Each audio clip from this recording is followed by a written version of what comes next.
Olha, querida companheira Gleice, querida companheira Benedita, queridos companheiros e companheiras que estão participando nessa sala, nesta reunião.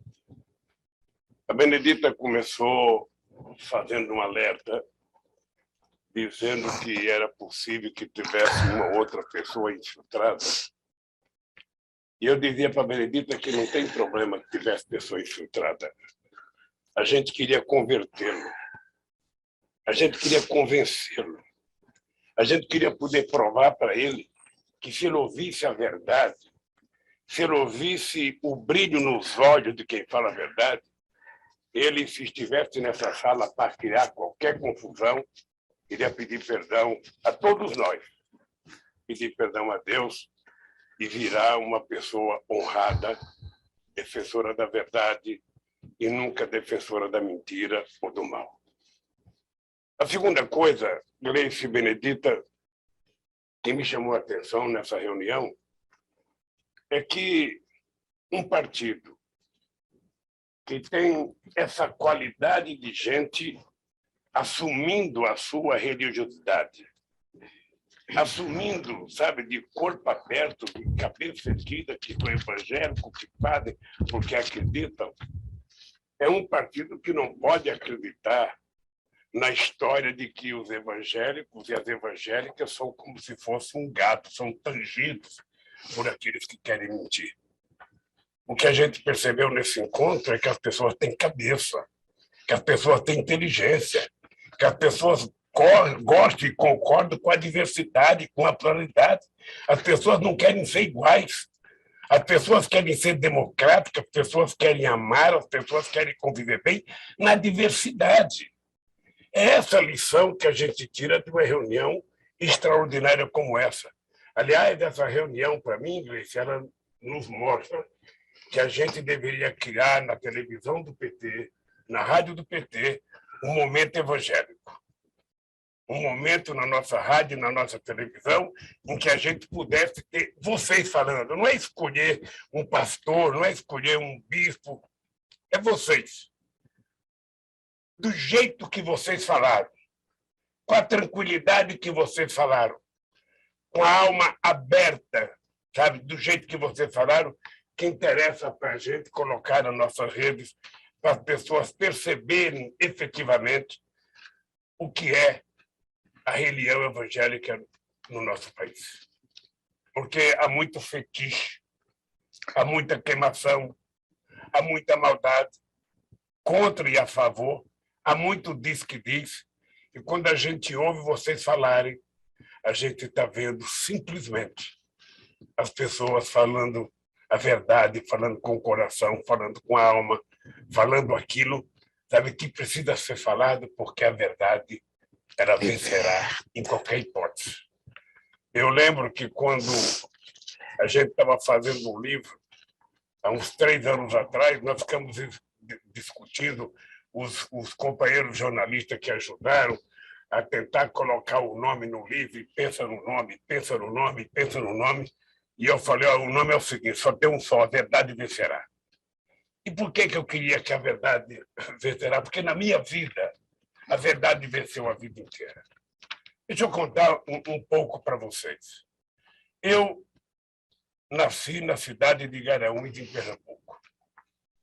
O meu pai deixou a minha mãe grávida de mim e veio embora para São Paulo.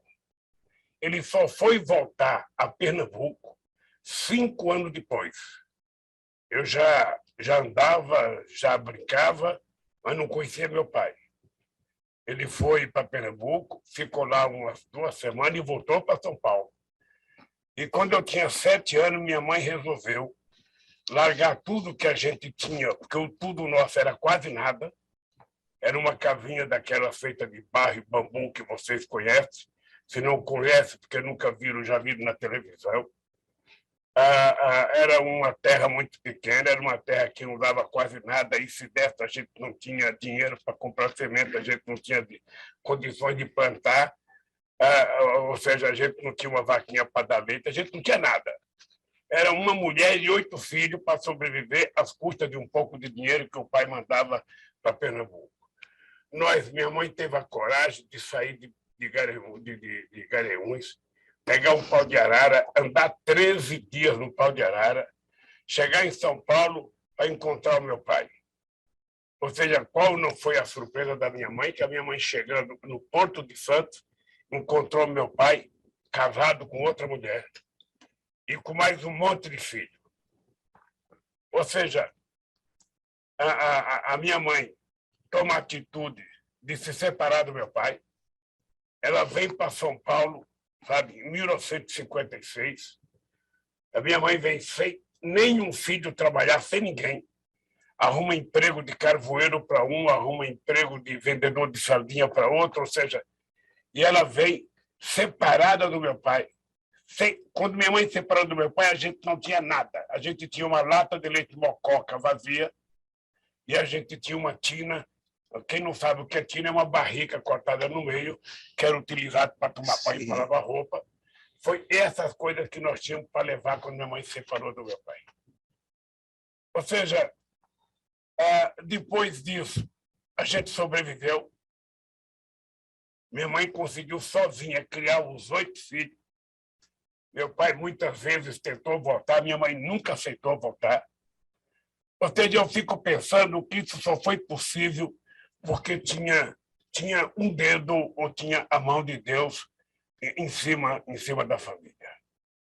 Ou seja, depois eu fico pensando, sair de onde eu saí e chegar onde eu cheguei não pode ser mérito pessoal. Tem 2 coisas que eu debito a ascensão na minha vida: a Deus e ao povo brasileiro, que acreditou, que trabalhou e que ajudou as transformações que nós conseguimos no nosso país. Quando eu fui entrar no movimento sindical em 1975, as pessoas diziam que não adiantava entrar no sindicato porque não podia mudar nada no sindicato, porque o sindicato era tudo pelego. E aconteceu que, em 3 anos, Bené, a gente mudou a história do sindicalismo brasileiro. A gente mudou a história do sindicalismo brasileiro. Aí surgiu um novo sindicalismo, todo mundo aprendeu a lutar, todo mundo aprendeu a fazer greve, todo mundo aprendeu a se organizar. Eu fui dezenas de vezes a quase todos os estados brasileiros organizar sindicato. E eu dizia outra vez, não é possível, sabe? É porque isso não pode ser por conta de mérito pessoal. Isso tem que ser sempre o mérito do povo brasileiro e o dedo de Deus. Quando eu pensei em criar um partido político, as pessoas diziam, não dá para criar partido político de trabalhador, isso não existe. Quantos cientistas políticos famosos diziam para mim, ô Lula, isso é uma bobagem, você não vai conseguir criar um partido de trabalhadores. Não é possível ter um partido de trabalhadores. Pois bem, nós não só provamos que era possível, como nós criamos o mais importante partido da América Latina, um partido comprometido com o povo trabalhador. No começo era dirigido quase que totalmente por trabalhadores. Eu lembro de reunião que eu fiz em São Bernardo, em 1979, ainda no movimento próprio PT, que nós trouxemos quase 80 deputados de Brasília para vir aqui. Inclusive, o presidente Fernando Henrique Cardoso estava nessa reunião, e eu lembro que ele teve uma conversa comigo e com o Jacob Ittar, e ele dizia que, se a gente mudasse de nome, era possível que muita gente entrasse no PT, e a gente não quis mudar de nome, porque a gente era trabalhador, a gente queria um partido dos trabalhadores. Eu que jamais tinha pensado em política, eu que em 1978 dizia, eu não gosto de política e não gosto de quem gosta de política. Eu achava que isso era o máximo, quando na verdade era um gesto de ignorância. E depois, esse cara que não gostava de política e que não gostava de quem gostava de política, sabe, que jamais pensou em ser candidato a vereador, funda um partido político e vira presidente da República. Outra vez, eu fico debitando tudo isso à mão de Deus, porque não pode ser normal. Tinha muita gente mais estudada, tinha muita gente muito mais letrada, tinha muita gente com muito mais competência intelectual, e eu fico dizendo, por que veio para mim? Veio para mim porque eu acho que tem, sabe, alguma coisa superior dizendo, é a hora e a vez. E vocês sabem que eu tinha muito medo. Vocês não pensem que era só coragem, não. Quando eu ganhei as eleições, Você não imagina, sabe, a dor de barriga que eu tinha. Como é que vai governar esse país? Os economistas diziam que o país estava quebrado. Os economistas diziam que não tinha jeito. Era 12% de inflação, era 12% de pessoas desempregadas. O Brasil devia 30 bilhões à FMI. Como é que a gente vai governar esse país? O país está quebrado. Eu ficava pensando, pô, se essas pessoas dizem que são minhas amigas e estão dizendo que o Brasil está quebrado, por que eu tenho que ser candidato? Ou seja, nós fomos candidatos. Bom, vocês sabem que eu perdi muita eleição, né? Perdi 89, 94, 98, até que vocês resolveram me eleger em 2002. Ou seja, e quando eu ganhei as eleições, é que o medo aumentou, porque eu falava, e se não der conta do recado? E se não der conta do recado? Eu lembrava do Waleska na Polônia. O Waleska era um dirigente sindical do estaleiro de Gdansk. Ele teve muita ajuda, ele ganhou as eleições, foi presidente da República.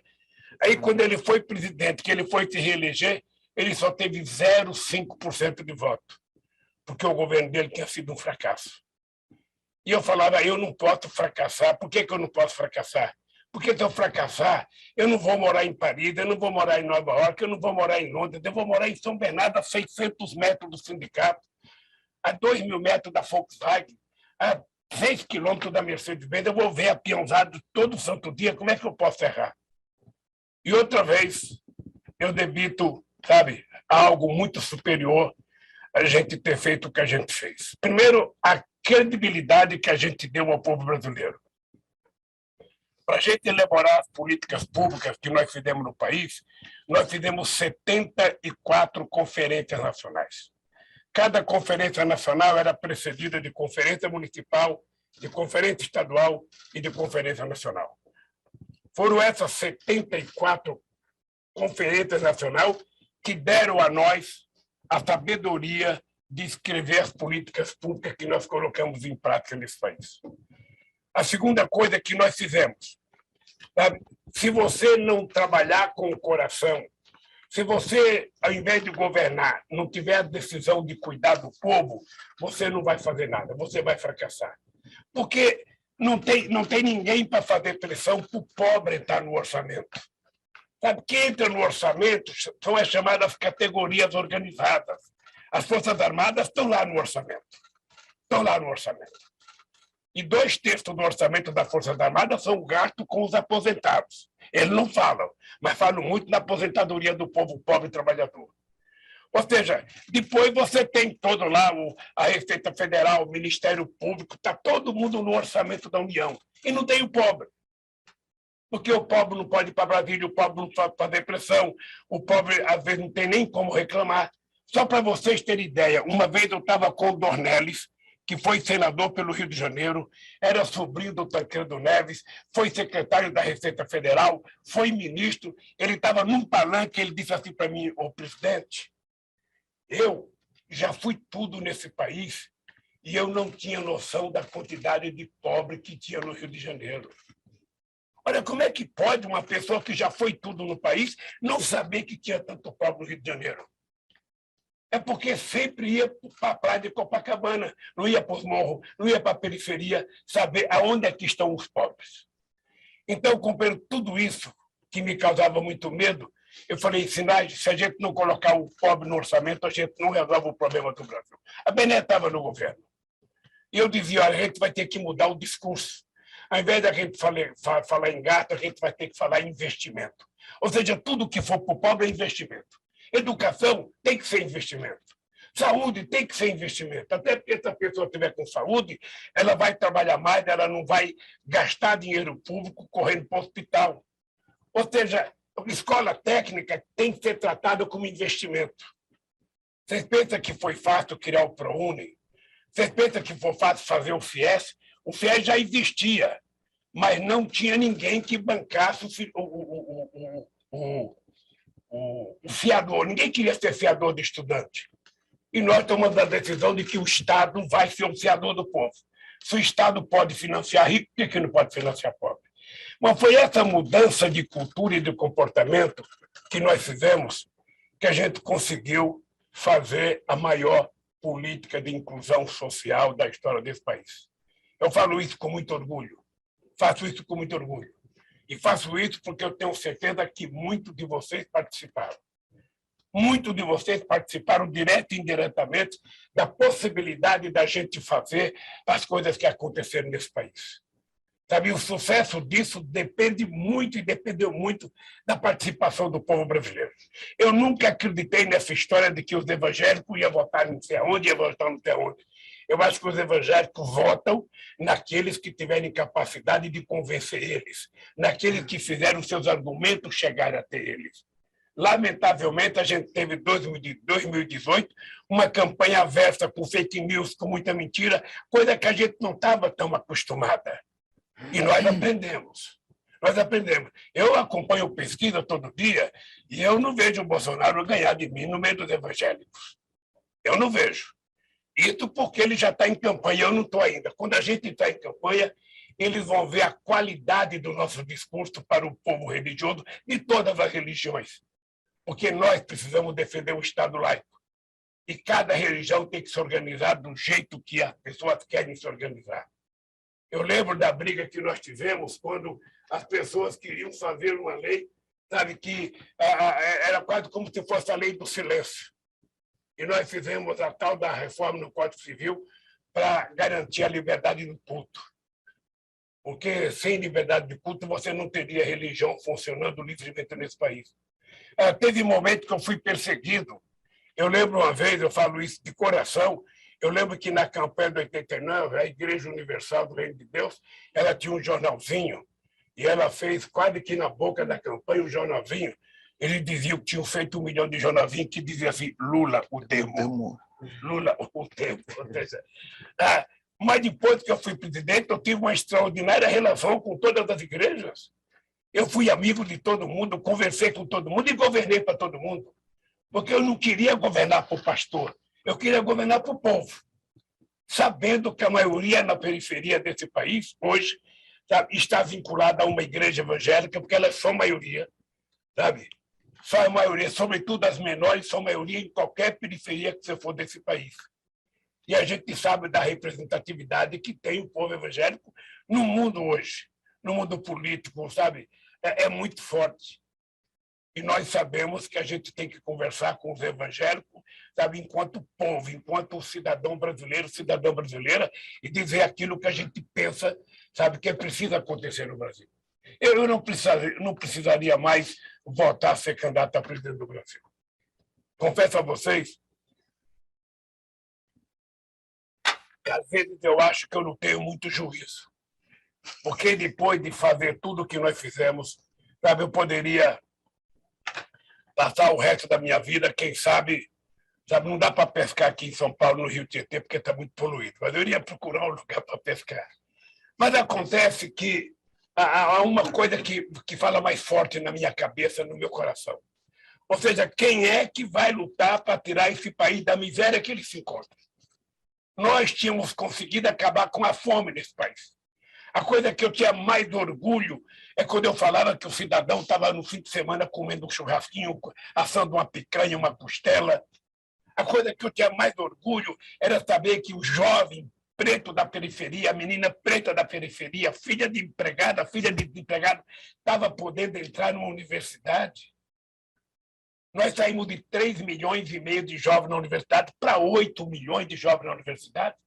A quantidade de meninas, vocês viram nessa viagem minha, sabe, que eu fui agora, eu estava em Paris, quando aparece aquela menina, sabe, do Benin. O Benin é um país aqui do outro lado do Brasil, ali na África, um país pequenininho. Aquela menina que gravou aquela coisa emocionante, sabe, que ela conseguiu fazer a universidade e está fazendo mestrado lá fora. Aquela menina acabou de sair, né, entrou uma menina do Piauí, também pobre, negra, evangélica, agradecendo ao governo, agradecendo a Deus, sabe, porque ela também estava fazendo doutorado lá em Paris. É esse país que a gente pode construir, e é esse país que o povo quer construir e sabe construir. Vocês já provaram que é possível construir? Eu lembro quando a gente fez o parque no Rio de Janeiro, eu lembro a quantidade de trabalhadores que moravam nas favelas, que trabalhavam nas obras do parque, porque era uma condição que a gente impunha para fazer o contrato com a empresa. Eu lembro do orgulho da mãe, eu lembro de uma mãe quando nós criamos o Bolsa Família. Eu lembro de uma avó que dizia assim para mim, presidente, antes do Bolsa Família, eu comprava um lápis e partia na metade, metade para cada neta. Agora, depois do Bolsa Família, eu compro uma caixa de lápis para cada neta.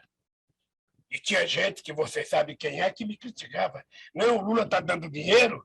Ah, as pessoas estão comprando chinelo, estão comprando lápis, estão comprando caderno, as pessoas estão colocando dentadura, as pessoas não estão comprando comida.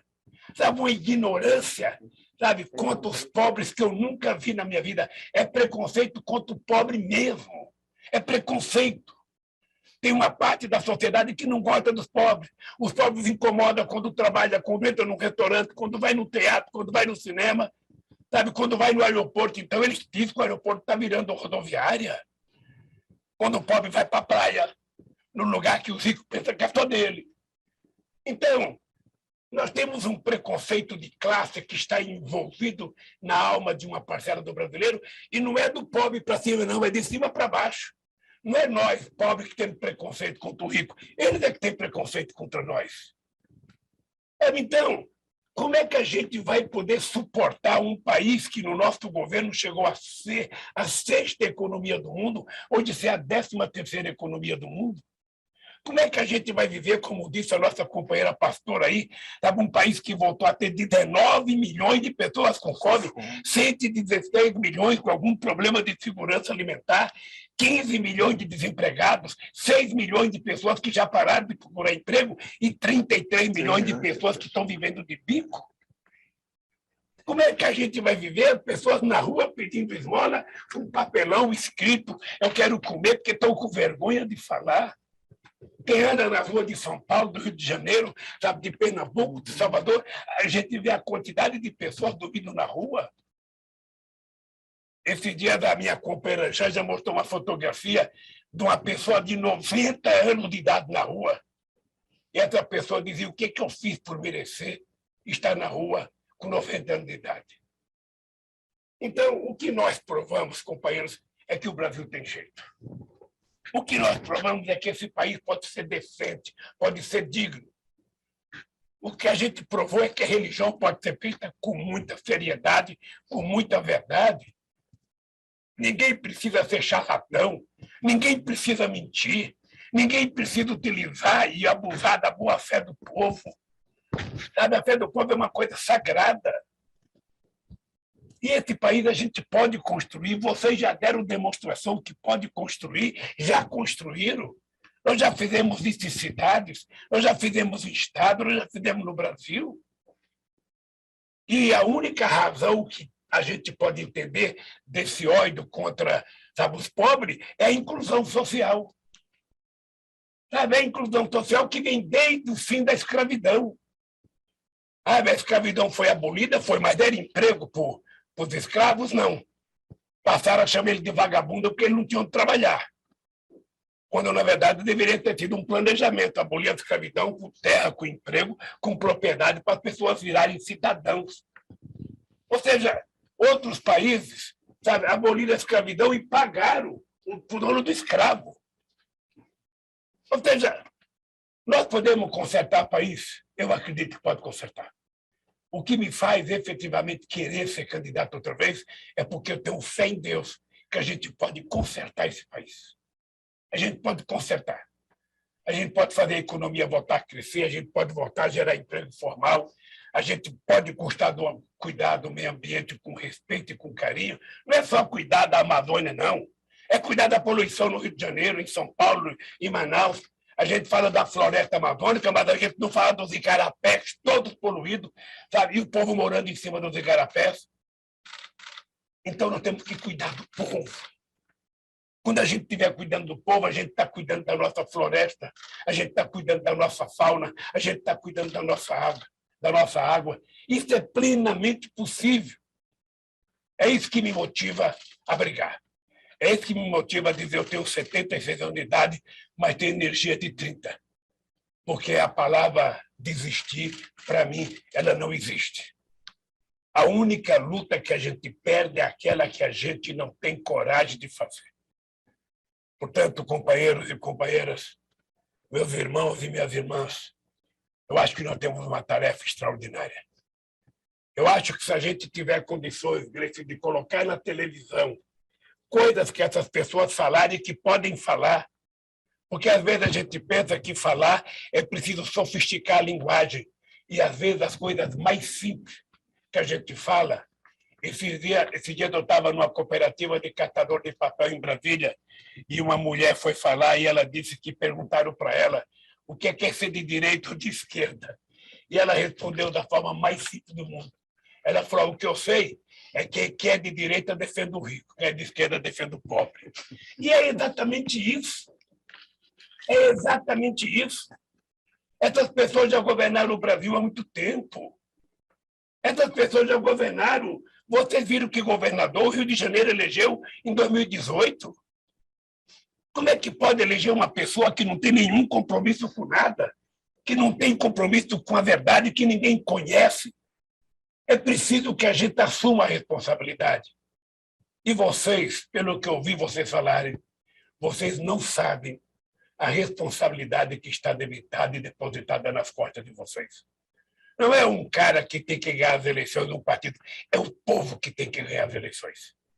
Porque é esse povo que vai ser convocado para governar o país.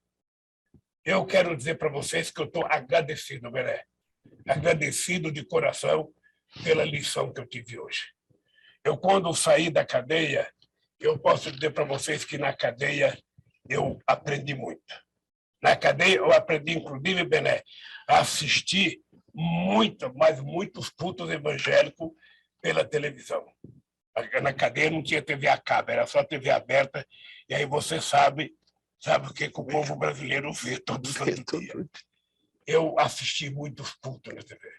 Eu vi muita gente falando coisa muito decente, muita verdade, e vi gente também tentando abusar da boa-fé do povo. Mas eu acho que a gente não pode perder a fé do povo. Sabe? E vocês, que são evangélicos, porque acreditam, porque têm fé, porque querem seguir a Bíblia e porque querem fazer o bem para esse país.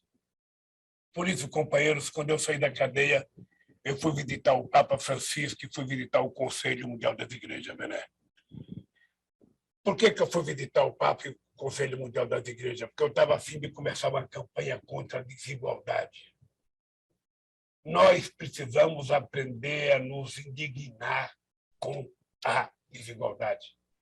Não é possível esse país que produz alimento, é o terceiro maior produtor de alimento do mundo, ter gente que vai dormir sem comer. Esse país que tem mais de 230 milhões de cabeças de gado. Aquela imagem que vocês viram na televisão de uma mulher pegando o osso no açougue, aquele estado do Mato Grosso tem 3 milhões e meio de habitantes e 10 milhões e meio de cabeça de gado. Significa que tem pelo menos 3 boi para cada pessoa. E as pessoas comendo osso.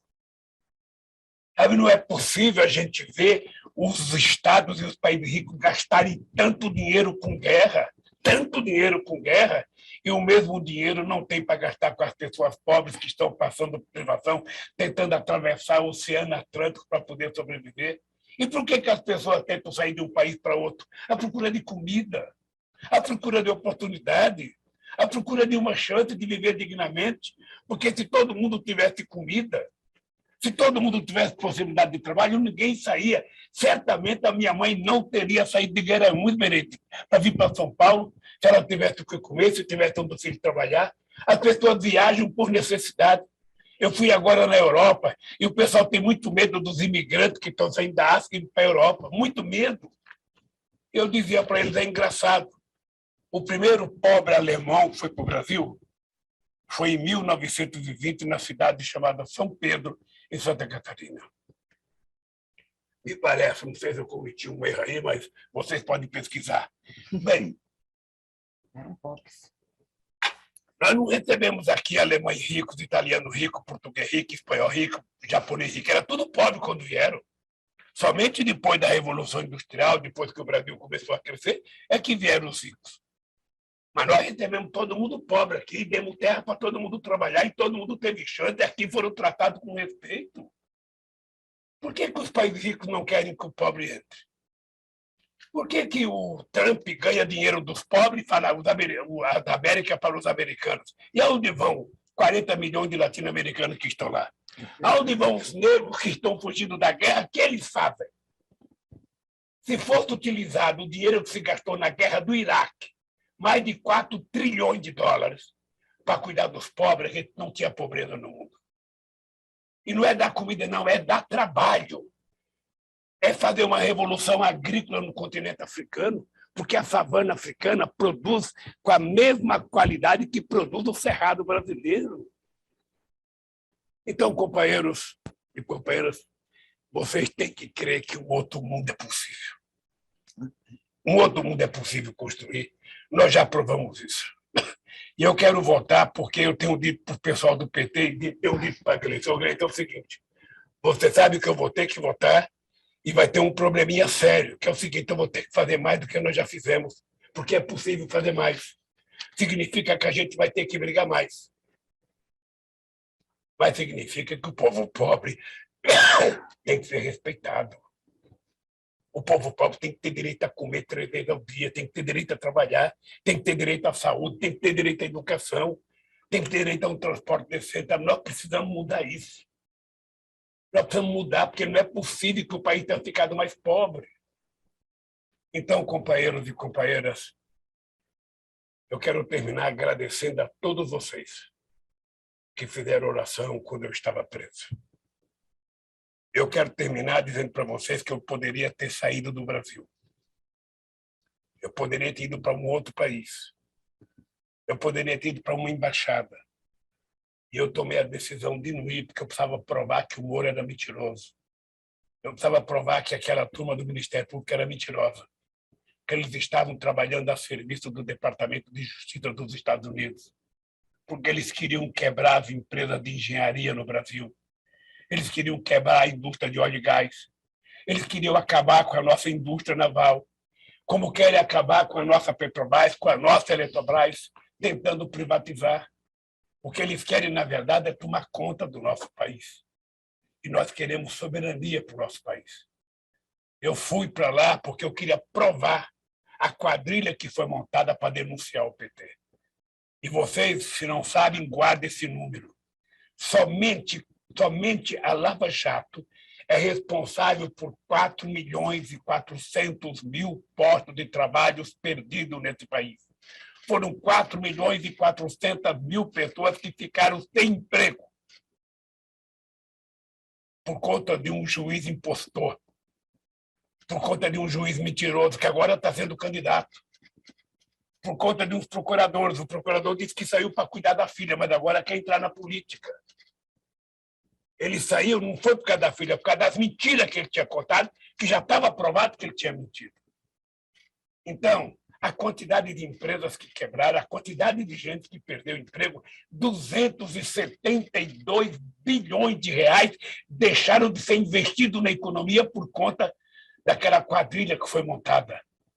Porque se você quisesse combater a corrupção e você descobriu que teve corrupção na empresa, prenda o empresário, prenda o político, mas deixa os trabalhadores trabalhar. Por que os trabalhadores têm que pagar o preço? Por que o trabalhador tem que pagar a conta? Então, companheiros, é para consertar esse país que nós precisamos de evangélicos, de mulheres e homens de todas as religiões, de mulheres e homens de todo o recanto desse país, porque esse país só tem jeito com o povo participando.